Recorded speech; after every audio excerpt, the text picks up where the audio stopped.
Hi friends, ನಮಸ್ತೆ. TRD ಚಾನಲ್ಗೆ ತಮಗೆಲ್ಲರಿಗೂ ಪ್ರೀತಿಯ ಸ್ವಾಗತ ಫ್ರೆಂಡ್ಸ್. ಸೊ ಇವತ್ತು ನಾನು ಮಾರ್ನಿಂಗ್ ಬ್ರೇಕ್ಫಾಸ್ಟ್ಗೆ ಅವಲಕ್ಕಿ ಮಾಡ್ತಾ ಇದ್ದೀನಿ ಫ್ರೆಂಡ್ಸ್. ಇವಾಗ ಬಾಣಲಿನಲ್ಲಿ ಎಣ್ಣೆ ಹಾಕ್ಕೊಂಡಿದ್ದೀನಿ. ಸ್ವಲ್ಪ ನೋಡಿ ಇಷ್ಟು ಎಣ್ಣೆ ಹಾಕ್ಕೊಂಡಿದ್ದೀನಿ. ಇವಾಗ ಎಣ್ಣೆ ಕಾದಿದೆ. ಸಾಸಿವೆ ಜೀರಿಗೆಯನ್ನು ಹಾಕ್ಕೊಳ್ತಾ ಇದ್ದೀನಿ. ಒಂದು ಅರ್ಧ ಸ್ಪೂನ್ ಸಾಸಿವೆ, 1/4 ಸ್ಪೂನ್ ಜೀರಿಗೆ, ಹಾಗೆ 1 ಸ್ಪೂನಿನಷ್ಟು ಕಡಲೆಬೇಳೆ, ಹಾಗೆ 1 ಸ್ಪೂನಿನಷ್ಟು ಉದ್ದಿನ ಕಾಳು ಹಾಕ್ತಾ ಇದ್ದೀನಿ. ಉದ್ದಿನ ಬೇಳೆ ಇಲ್ಲ, ಹಾಗಾಗಿ ನಾನು ಉದ್ದಿನ ಕಾಳನ್ನು ಹಾಕ್ಕೊಳ್ತಾ ಇದ್ದೀನಿ. ನಿಮ್ಮ ಮನೆಯಲ್ಲಿ ಉದ್ದಿನ ಬೇಳೆ ಇದ್ದರೆ ಹಾಕ್ಕೊಳ್ಳಿ, ಅಂತ ಏನು ಡಿಫ್ರೆನ್ಸ್ ಇರೋದಿಲ್ಲ ಕಾಳು ಹಾಕಿದ್ರೆ. ಇವಾಗ ನೋಡಿ ಉದ್ದಿನ ಬೇಳೆ ಮತ್ತು ಕಡಲೆಬೇಳೆ ಬ್ರೌನ್ ಆಗಿದೆಯಲ್ವಾ. ಇವಾಗ ಒಂದು 6 ಹಸಿಮೆಣಸಿನ್ಕಾಯನ್ನು ಹೆಚ್ಚಿದ್ದೀನಿ, ಅದನ್ನು ಹಾಕ್ತಾ ಇದ್ದೀನಿ. ಹಾಗೆ 1 ಈರುಳ್ಳಿ ಹೆಚ್ಚಿ ಹಾಕ್ತಾ ಇದ್ದೀನಿ. ಇವಾಗ ಈರುಳ್ಳಿ ಸ್ವಲ್ಪ ಸಾಫ್ಟ್ ಆಗೋಕ್ಕೆ ಉಪ್ಪನ್ನು ಹಾಕ್ತಾ ಇದ್ದೀನಿ. ಸ್ವಲ್ಪ ನೋಡಿ ಈರುಳ್ಳಿ ಸ್ವಲ್ಪ ಕಲರ್ ಚೇಂಜ್ ಆಗಿದೆ ಅಲ್ವಾ, ಆವಾಗ 1 ಕ್ಯಾಪ್ಸಿಕಮನ್ನು ಹೆಚ್ಚಿದ್ದೆ, ಅದು ಹಾಕ್ತಾ ಇದ್ದೀನಿ. ಇವಾಗ ಈ ಕ್ಯಾಪ್ಸಿಕಮ್ಮು ಸ್ವಲ್ಪ ಮಾಗಬೇಕು ಎಣ್ಣೆಯಲ್ಲಿ. ಇವಾಗ ಕ್ಯಾಪ್ಸಿಕಮ್ಮಿಗೆ ಸ್ವಲ್ಪ ಉಪ್ಪು ಹಾಕ್ತಾ ಇದ್ದೀನಿ ಇಷ್ಟು ಫ್ರೆಂಡ್ಸ್, ಯಾಕಂದರೆ ಅದು ಸಪ್ಪೆ ಸಪ್ಪೆ ಅನಿಸ್ಬಿಡುತ್ತೆ ಕ್ಯಾಪ್ಸಿಕಮ್ಮು ತಿನ್ನುವಾಗ. ಸೊ ಒಂಚೂರು ಉಪ್ಪು ಹಿಡಿದ್ರೆ ತಿನ್ನೋಕ್ಕೆ ರುಚಿಯಾಗಿರುತ್ತೆ. ಇದು ಇನ್ನೂ ಸ್ವಲ್ಪ ಮಾಗಬೇಕು ಕ್ಯಾಪ್ಸಿಕಮ್ಮು. ನೋಡಿ ಇವಾಗ ಕ್ಯಾಪ್ಸಿಕಮ್ ಬೆಂದಿದೆ, ಗೊತ್ತಾಗ್ತಾ ಇದೆ ಅಲ್ವಾ. ಸ್ವಲ್ಪ ಮೆತ್ತಗಾಗಿದೆ, ಕಲರ್ ಚೇಂಜ್ ಆಗಿದೆ. ಇಷ್ಟು ಬೆಂದರೆ ಸಾಕು. ತುಂಬ ಬೇಯಿಸಿದ್ರೆ ಕ್ಯಾಪ್ಸಿಕಮ್ಮು ಟೇಸ್ಟ್ ಇರೋದಿಲ್ಲ. ಅದು ಅವಲಕ್ಕಿ ತಿನ್ನುವಾಗ ಬಾಯಿಗೆ ಕ್ರಂಚಿಯಾಗಿ ಸಿಗಬೇಕು. 1 ಟೊಮೆಟೊ ಹೆಚ್ಚಿದ್ದೆ, ಅದನ್ನು ಹಾಕ್ತಾ ಇದ್ದೀನಿ.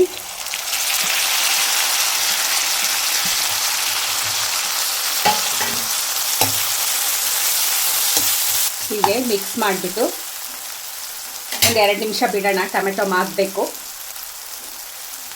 ಇವಾಗ ಇದು ಬೆಂದಿದೆ. 1/4 ಸ್ಪೂನಷ್ಟು ಅರಿಶಿನ ಪುಡಿ ಹಾಕ್ತಾ ಇದ್ದೀನಿ.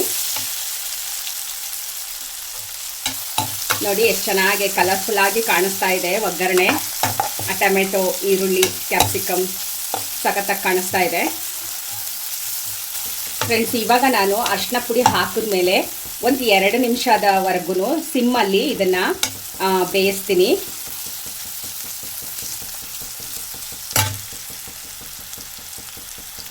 ಫ್ರೆಂಡ್ಸ್ ಇವಾಗ ಒಗ್ಗರಣೆ ರೆಡಿ ಆಗಿದೆ. ನಾನು ಸ್ಟವ್ ಆಫ್ ಮಾಡ್ತಾ ಇದ್ದೀನಿ.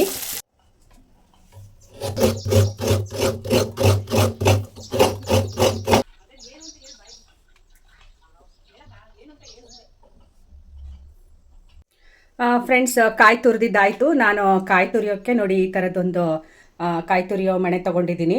ಸೊ ಇದನ್ನು ನಾನು ಶಿವಮೊಗ್ಗದಲ್ಲಿ ತೊಗೊಂಡಿದ್ದೆ. ಈ ಥರ ಕಲ್ಲಿಗೆ ಫಿಕ್ಸ್ ಮಾಡಿಕೊಂಡ್ರೆ ಸೊ ಆರಾಮಾಗಿ ತರಕಾರಿನೂ ಹೆಚ್ಕೊಳ್ಬೋದು, ಹಾಗೆ ಕಾಯಿ ಕೂಡ ತುರ್ಕೊಳ್ಬೋದು, ಈಸಿ ಆಗುತ್ತೆ ಫ್ರೆಂಡ್ಸ್. ನೋಡಿ ಮೀಡಿಯಮ್ ದಪ್ಪ ಅವಲಕ್ಕಿನ ನಾನು ನೀರಲ್ಲಿ 2 ಸರಿ ತೊಳೆದುಬಿಟ್ಟು ನೀರು ಬಸ್ದು ಹೀಗೆ ಒಂದು ಪ್ಲೇಟ್ ಮುಚ್ಚಿ ಇಟ್ಟಿದ್ದೆ.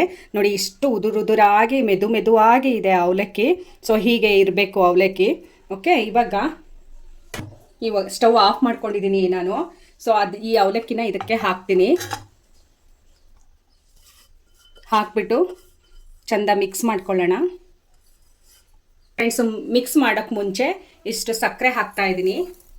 ಸಕ್ಕರೆ ನಮ್ಮನೇಲಿ ಅವಲಕ್ಕಿಗೆ ತುಂಬ ಇಷ್ಟಪಡ್ತಾರೆ, ಹಾಕಿದ್ರೆ ತುಂಬ ಟೇಸ್ಟ್ ಆಗಿರುತ್ತೆ, ಚೆನ್ನಾಗಿರುತ್ತೆ ಡಿಫ್ರೆಂಟಾಗಿ.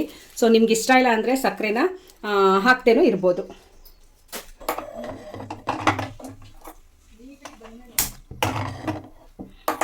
ಫ್ರೆಂಡ್ಸ್ ಇವಾಗ ಸ್ಟವ್ ಹಚ್ಬಿಟ್ಟು ಈಗ ಅವಲಕ್ಕಿ ಮಿಕ್ಸ್ ಮಾಡ್ಕೊಳ್ತಾ ಇದ್ದೀನಿ, ಬಿಸಿ ಮಾಡ್ತಾ ಇದ್ದೀನಿ. ಉಪ್ಪು ಹಾಕ್ತಾ ಇದ್ದೀನಿ, ಇನ್ನೊಂದು ಸ್ವಲ್ಪ ಹಾಕ್ತೀನಿ.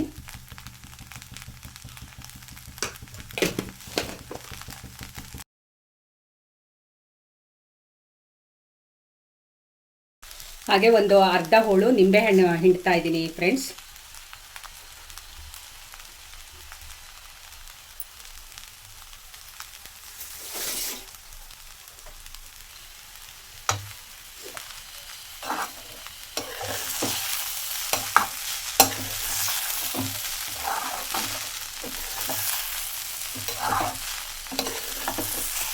ಈ ಅವಲಕ್ಕಿನ ತುಂಬ ಬಿಸಿ ಮಾಡಬಾರ್ದು ಒಗ್ಗರಣೆಯಲ್ಲಿ ಕಲಸಿದ್ಮೇಲೆ ಫ್ರೆಂಡ್ಸ್. ಎಲ್ರಿಗೂ ಟಿಫನ್ನು ಹಾಕ್ಕೊಡುವಾಗ ಸ್ವಲ್ಪ ಬಿಸಿ ಮಾಡಬೇಕು. ತುಂಬ ಬಿಸಿ ಮಾಡಿ ಇಡೋದಾಗಲಿ, ಆಮೇಲೆ ಬಿಸಿ ಮಾಡಿ ಇಟ್ಟು ಅರ್ಧ ಗಂಟೆ ಆದಮೇಲೆ ತಿನ್ನೋದಾಗಲಿ ಮಾಡಬಾರ್ದು. ಮಾಡಿದ ತಕ್ಷಣ ಸ್ವಲ್ಪ ಲೈಟಾಗಿ ಬಿಸಿ ಮಾಡಿಕೊಂಡು ತಿಂದುಬಿಡಬೇಕು, ಆವಾಗ ಚೆನ್ನಾಗಿರುತ್ತೆ. ಸೊ ಅವಲಕ್ಕಿ ನೀವು ಹೇಗೆ ಮಾಡಿದ್ರೂ ಅದು ಸ್ವಲ್ಪ ಇಟ್ಟ ಮೇಲೆ ಒಂದು ಅರ್ಧ ಗಂಟೆ ಆದಮೇಲೆ ಗಟ್ಟಿ ಆಗಿಬಿಡುತ್ತೆ. ಹಾಗೆ ಮಾಡಬಾರ್ದು.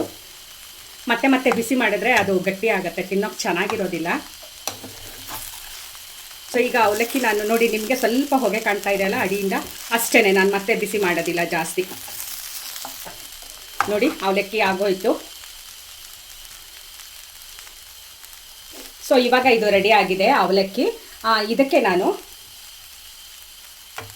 ಸ್ವಲ್ಪ ಕಾಯಿ ತುರಿ ಹಾಕ್ತಾ ಇದ್ದೀನಿ, ಸ್ವಲ್ಪ ಕೊತ್ತಂಬರಿ ಸೊಪ್ಪನ್ನು ಹಾಕ್ತಾ ಇದ್ದೀನಿ.